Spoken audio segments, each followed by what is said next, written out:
Depuis le 8 juillet, le petit Émile, 2 ans et demi, s'est volatilisé. Un récit met aujourd'hui à mal un habitant, proche de Léo, principal suspect. Depuis le 8 juillet, cette affaire a commandeuillé le Haut-Vernay. Si est-il là-bas, alors que les vacances familiales allaient démarrer que le petit Émile, 2 ans et demi, a disparu. Volatilisé depuis, il n'a plus donné signe de vie. Malgré les recherches entamées par les autorités, les témoignages récoltés et les battues organisées, le petit garçon n'a pas été retrouvé. Depuis, forcément, ce fait divers si mystérieux laisse place à d'innombrables scénarios et rumeurs. Les soupçons se porteraient jusqu'ici sur un jeune agriculteur de la région, Léo. Et désormais un récit serait de plus en plus jugé suspect aux yeux des enquêteurs, comme le fait savoir le nouveau détective. Rappelons que le matin de la disparition du gamin, une altercation a éclaté entre Léo, 16 ans, et le grand-père d'Émile. Le fait que ce dernier a la réputation de rouler très vite n'a pas aidé à lui faire une belle image dans le village. Mais pour le moment, une perquisition a eu lieu à son domicile n'aurait rien donné.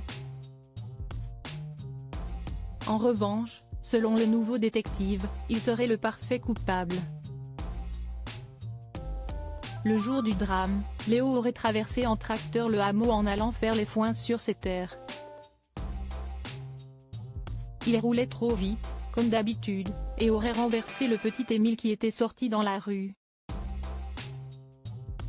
Il aurait emporté le corps pour s'en débarrasser et téléphoné à son cousin, pour accorder leur version. Ce serait la dernière rumeur qui circule au sein du village. Et puis, il y a aussi Marc, le cousin de Léo. Tous les deux sont très proches. Et Léo aurait passé un coup de téléphone à Marc, dans l'après-midi de la disparition d'Émile, 2 ans et demi. Depuis, il n'a de cesse de prendre la défense de ce dernier face aux enquêteurs. Le nouveau détective va jusqu'à penser que Marc pourrait en réalité couvrir Léo.